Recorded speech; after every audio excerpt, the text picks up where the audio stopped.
오늘 말씀의 제목은 격려로 세워진 교회입니다. 양화진이 아마 어떤 곳인지 여러분들 다 아실 겁니다. 이 기독교가 우리나라에 처음 들어왔을 때 선교 활동을 하셨던 선교사님들이 묻혀 있는 묘원입니다.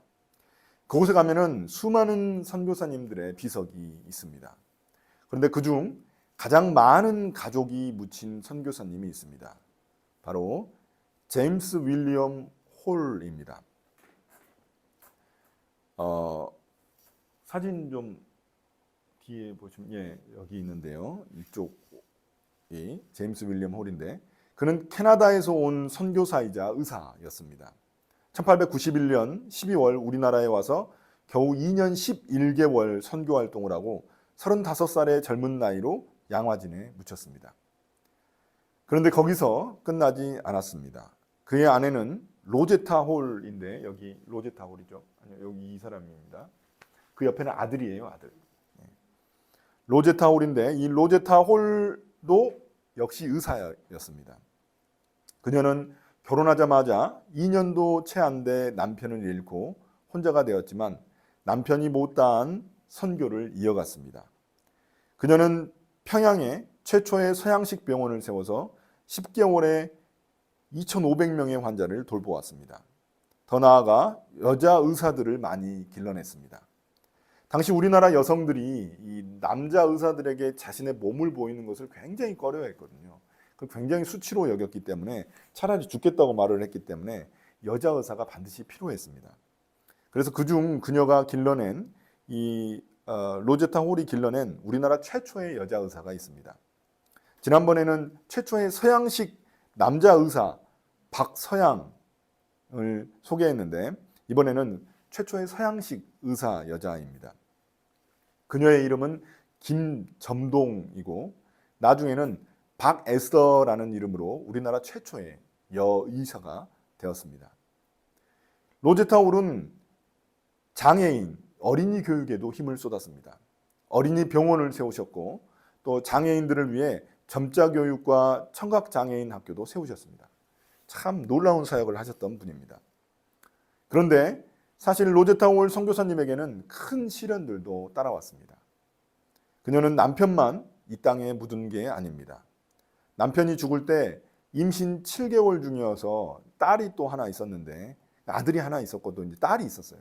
딸은 이제 뱃속에 있었죠. 딸이 하나 있었는데 그 딸이 5살 때 풍토병으로 또 죽고 말았습니다.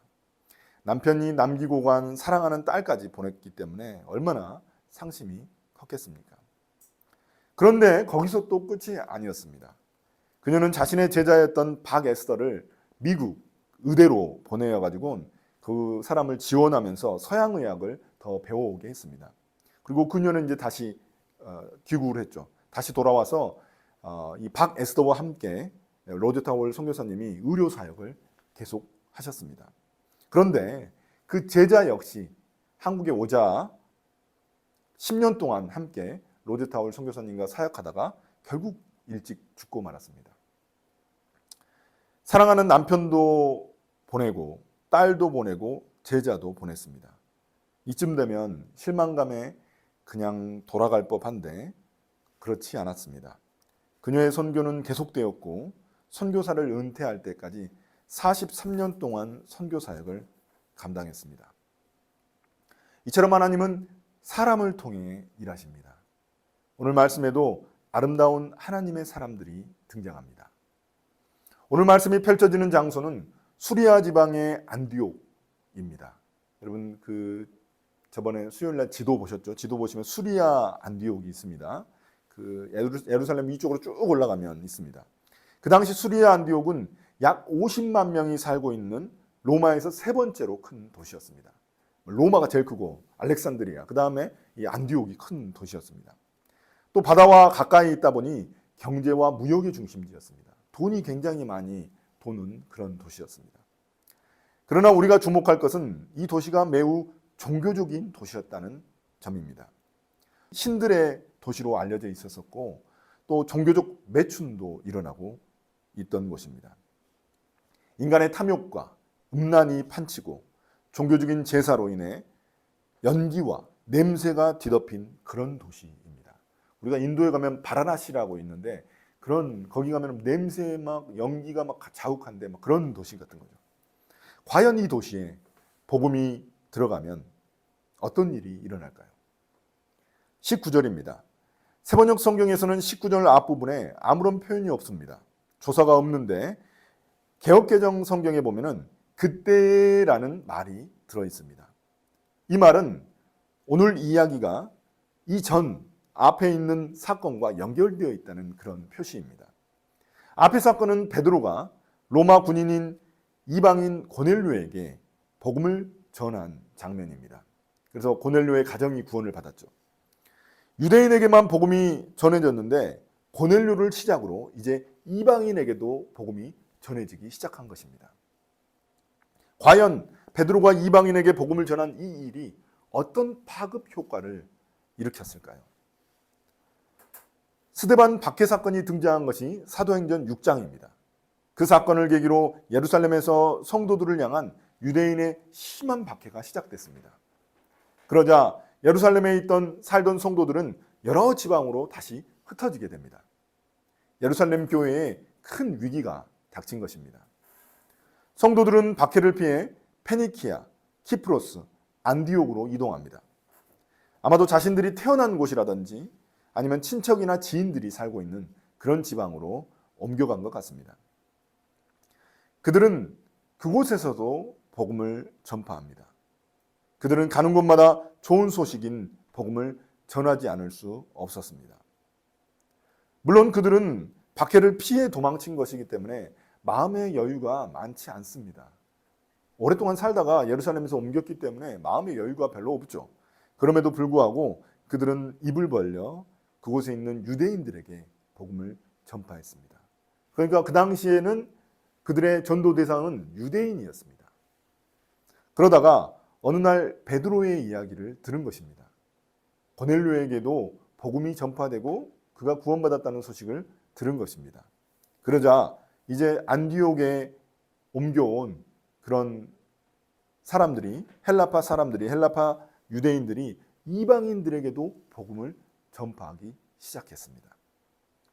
20절에 보시면 이방인들에게 복음을 전파한 이들의 이름은 알려져 있지 않습니다. 거기 보시면 사람 몇이 있었는데 라고 말합니다. 사람 몇. 이름이 없습니다.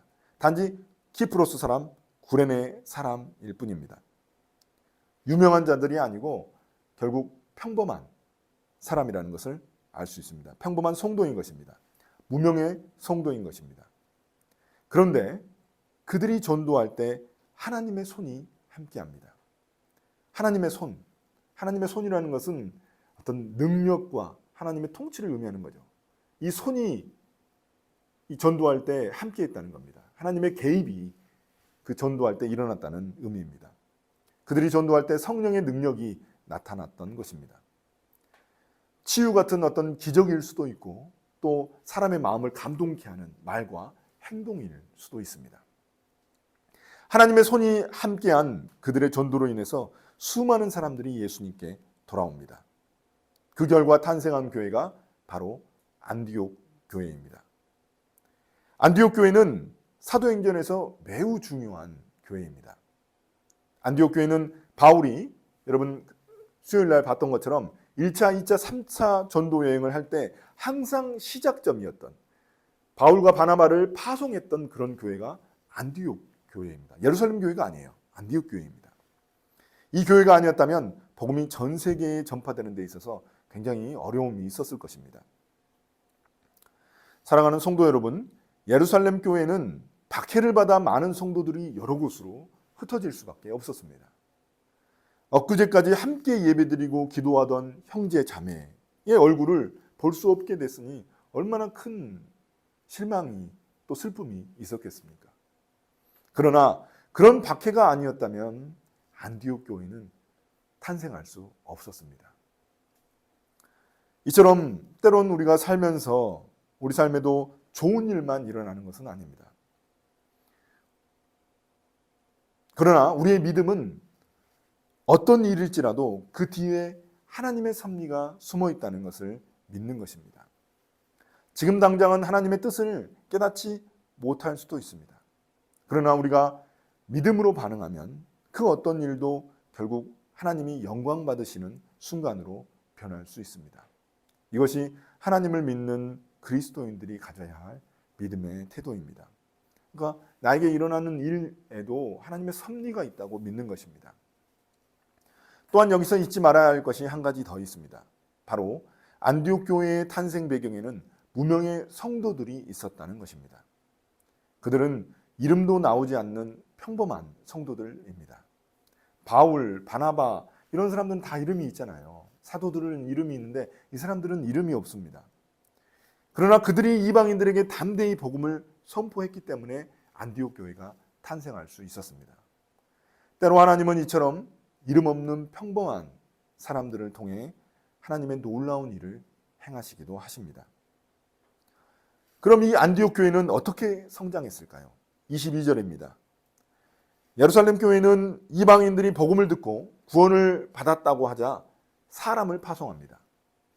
그의 이름이 바나바입니다.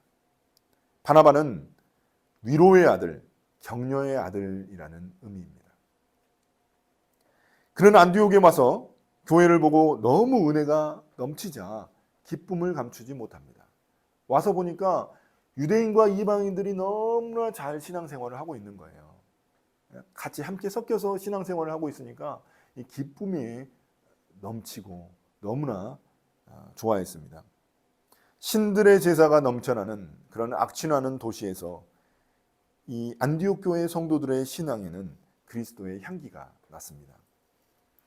바나바는 교회 성도들이 이런 종교적인 도시에서 산다는 게 얼마나 어려운 일인지, 얼마나 힘든 일인지 잘 알고 있습니다.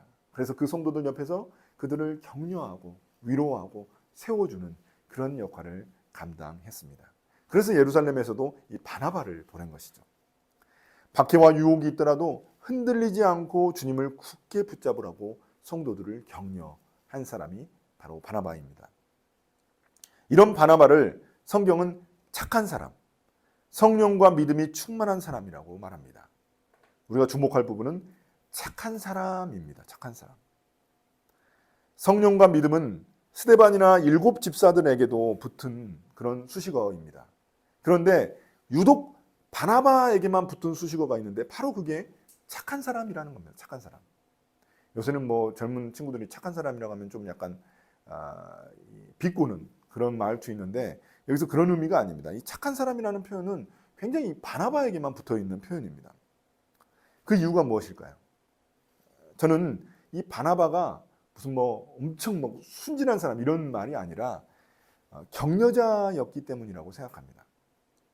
다른 말로 표현하자면 그는 남을 잘 세워주는 그런 사람입니다. 자신의 이름의 의미 그대로 사람을 위로하고 격려하고 세워주는 사람입니다. 바나바가 예루살렘 교회에 있었을 때의 일입니다. 바울이 예루살렘에 왔는데 그가 회심해서 그리스도인이 되었다는 사실을 아무도 믿지 않는 거예요. 사도들도 믿지 않는 거예요. 바울이 어떤 사람이었습니까?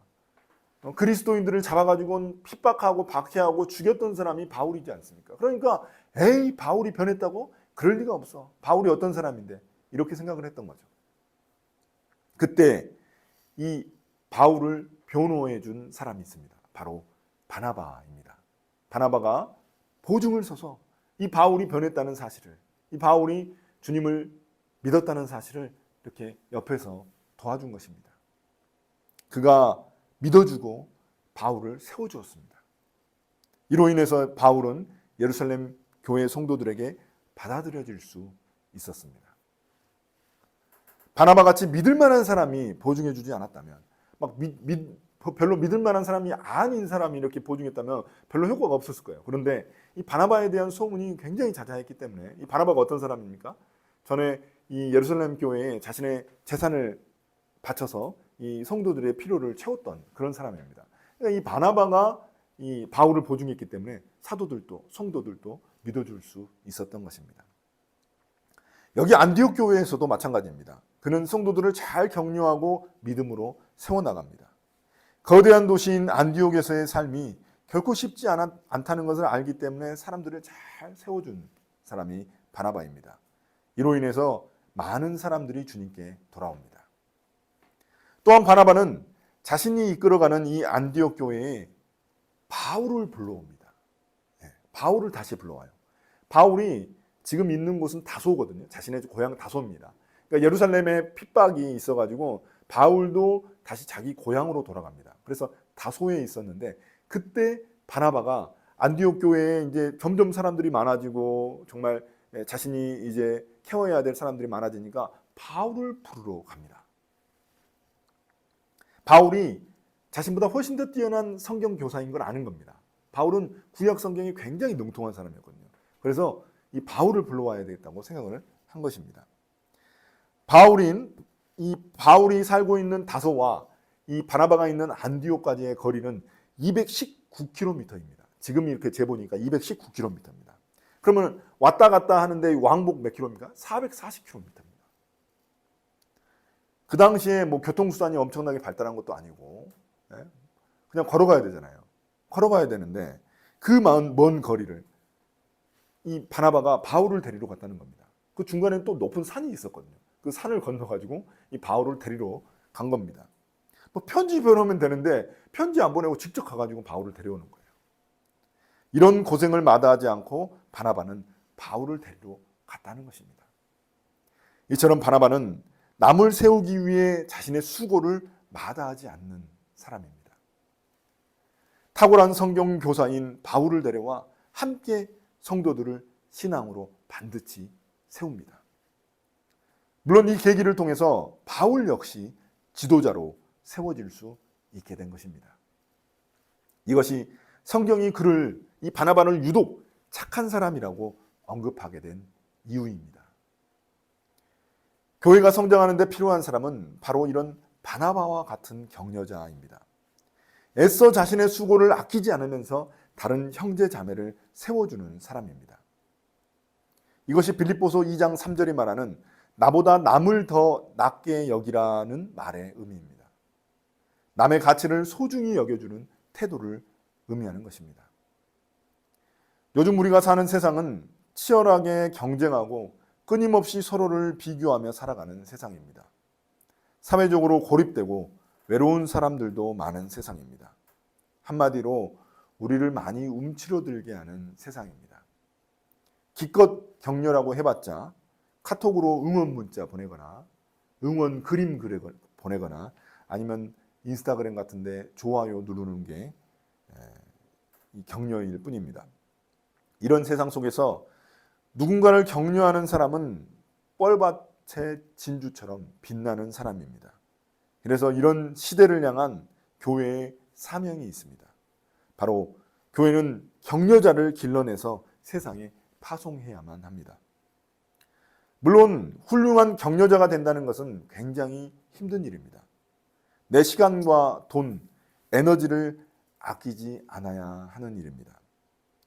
이기적인 우리의 본성을 거스르는 일입니다.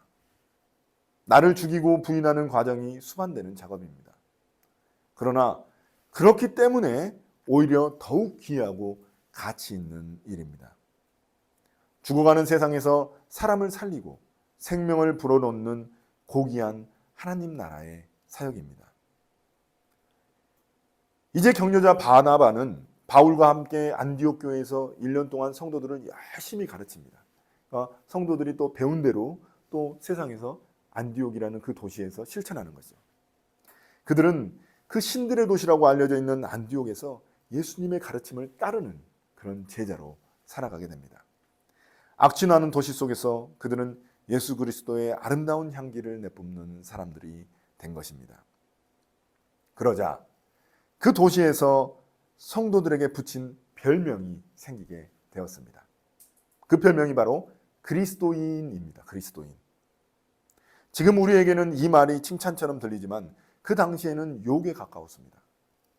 마치 예수쟁이라고 부르는 것처럼 이것은 이 그리스도인들을 이 제자들을 욕할 때 쓰는 단어가 이 그리스도인이라는 단어였습니다. 별명이었습니다. 많은 사람들이 그들에게 별명을 붙여줬다는 것은 그들이 자신들과 뭔가 다르기 때문에 별명을 붙여준 겁니다. 우리도 그렇지 않습니까? 뭔가 특이한 사람, 뭔가 다른 사람들에게 별명을 붙여주지 않습니까? 그럼 과연 무엇이 그들에게 별명을 붙일 만큼 달랐던 것일까요? 분명 그들의 말과 행동, 삶의 태도가 자신들과는 달랐을 것입니다. 안디옥이라는 거대한 도시에서 살아남으려는 사람들은 이기적으로 살아갈 수밖에 없는 그런 환경이었습니다. 그런데 안디옥 교회의 성도들은 달랐던 것입니다. 그들은 많이 가지지도 않았지만 사람들에게 관대하고 베푸는 사람들이었던 것입니다. 남들보다 먼저 희생하고 섬길 줄 아는 사람들이었던 것입니다. 욕과 다툼이 난무한 안디옥에서 그들은 평화를 만드는 사람들이었던 것입니다. 그런데 27절에 보시면 또다시 교회에 위기가 닥칩니다. 예루살렘에서 안디옥 교회에 예언자 몇 사람이 방문합니다. 그들은 곧 온 세계에 기근이 들 것이라고 예언합니다. 그리고 실제로 얼마 안 있어 큰 기근이 세계에 일어나게 됩니다. 요즘도 그렇지만 기근이 발생하면 특히 가난한 사람들의 삶이 피폐해집니다. 식료품 가격 올라가죠. 그러니까 뭐 사 먹을 수가 없게 되니까 굶게 되는 것입니다. 그 당시에는 대부분의 사람들이 농사를 지어가지고 자급자족하는 상황인데 자신의 농작물이 다 죽어버리면 기근으로 가뭄으로 인해서 죽어버리면 먹고 살 게 없는 것이죠. 정말 사람들을 죽음으로 몰아넣는 재앙인 것입니다. 더 나아가 그리스도인들은 더 힘들 수밖에 없습니다. 종교도시다 보니까 우상과 관련된 직업들이 너무 많은 거예요. 그리고 이 그리스도인들을 박해했단 말이에요. 그러니까 그들이 뭔가 좋은 직업을 가질 수 있는 그런 환경이 아닌 겁니다. 그러니까 얼마나 그리스도인들은 더 힘들었겠습니까? 예루살렘 교회도 힘들었고 안디옥 교회 역시 힘든 건 마찬가지였습니다. 그런데 이 안디옥 교회를 보십시오. 그들은 없는 형편에서도 더 어려운 예루살렘 교회 성도들을 위해 모금을 합니다. 세번역 성경에서는 29절에서 제자들이 각각 자기 형편에 따라 몫을 정했다고 말합니다.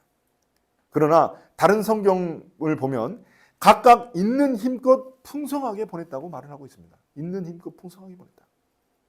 없는데 생각해 보십시오. 안디옥에서 400km가 넘게 떨어져 있는 예루살렘 교회입니다.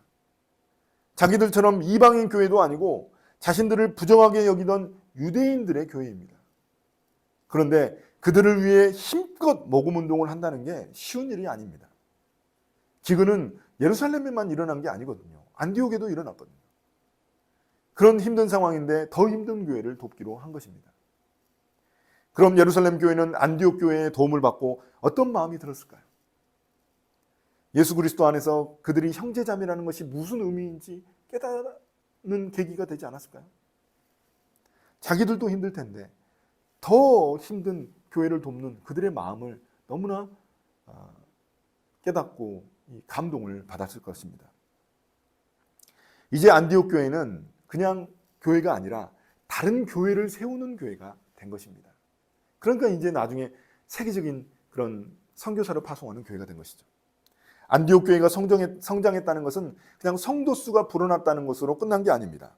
그들이 자신을 희생해서 남을 돕고 세우는 교회가 되었다는 것입니다.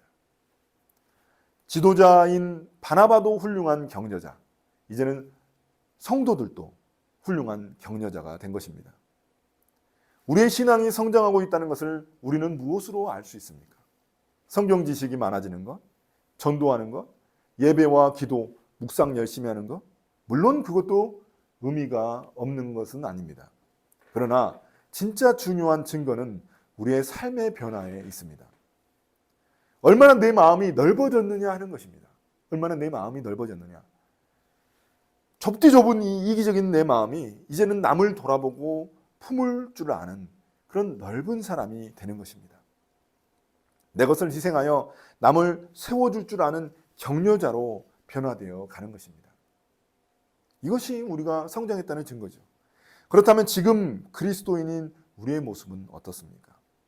우리는 얼마나 예수님을 따라가고 있으며 닮아가고 있습니까?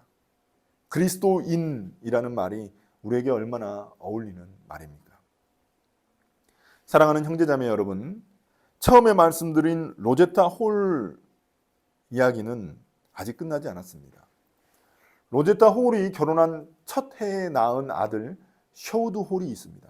저희 그 같이 사진 보셨죠? 이 셔우드 홀, 예, 이 옆에가 이제 셔우드 홀인데요. 이 셔우드 홀의 아내 이름이 메리언 홀입니다. 아내도 또 의사예요. 아들도 의사고 또 며느리도 의사였습니다. 둘 다 의사가 돼가지고 이제 외국에서 학교를 마치고 한국으로 들어와서 의료 선교, 특히 결핵 퇴치 운동에 평생을 바치셨습니다. 우리가 잘 아는 크리스마스 실이 있습니다. 모를 거예요. 아마 크리스마스 실을 잘 모를 거예요. 크리스마스 실이 있는데 이 크리스마스 실을 만든 부부가 바로 이 부부입니다. 셔우드 홀과 메리언 홀입니다. 이 양화진에는 그래서 그들의 무덤이 있는데요. 윌리엄 홀, 아버지 윌리엄 홀, 아내 로제타 홀, 그리고 그의 딸, 5살 때 죽은 그의 딸, 그리고 또 그의 손자가 있었는데, 그러니까 셔우드 홀의 아들이 있었는데 이 손자가 또 죽었습니다. 얼마 안 돼서 죽었는데 그 손자, 그리고 또 그의 이제 로제타 홀의 아들 셔우드 홀이 있고 셔우드 홀과 그의 며느리, 이렇게 해가지고 6명이 묻혀 있습니다. 이 양화진에. 가장 많은 가족이 그 양화진에 묻혀 있는 겁니다. 이처럼 하나님을 사랑하는 사람들을 통해 놀라운 일을 행하십니다. 세계 선교를 감당한 안디옥 교회는 갑자기 뚝딱 세워진 게 아닙니다. 이름 모를 성도들의 용감한 전도가 있었습니다. 격려자 바나바가 멀리 있던 바울을 모셔와 열심히 성도들을 가르치고 또 세웠습니다. 그리고 그렇게 성장한 안디옥 교회가 이제는 첫 번째 교회였던 예루살렘 교회를 세워주는 교회가 되었습니다. 그래서 이제 결국 그들이 세계 선교를 감당할 수 있었던 거죠. 모든 이들의 헌신과 사랑이 안디옥 교회를 튼튼히 세우는 귀한 벽돌이 된 것입니다. 그럼 우리 교회는 어떻습니까? 우리 교회가 성장하고 있는 것일까요? 우리는 얼마나 내 것을 희생하며 남을 세워주는 격려자가 되어가고 있습니까? 우리 교회의 성장을 방해하는 것은 사탄이 아니라 우리 자신입니다. 저를 포함한 우리 자신이죠. 우리의 불신앙과 또 다친 마음, 그리고 인색한 마음 때문입니다. 성령께서 우리의 이런 딱딱한 마음을 만지셔서 안디옥 교회처럼 세워주는 교회, 격려하는 교회가 되기를 예수님의 이름으로 축복합니다. 아멘.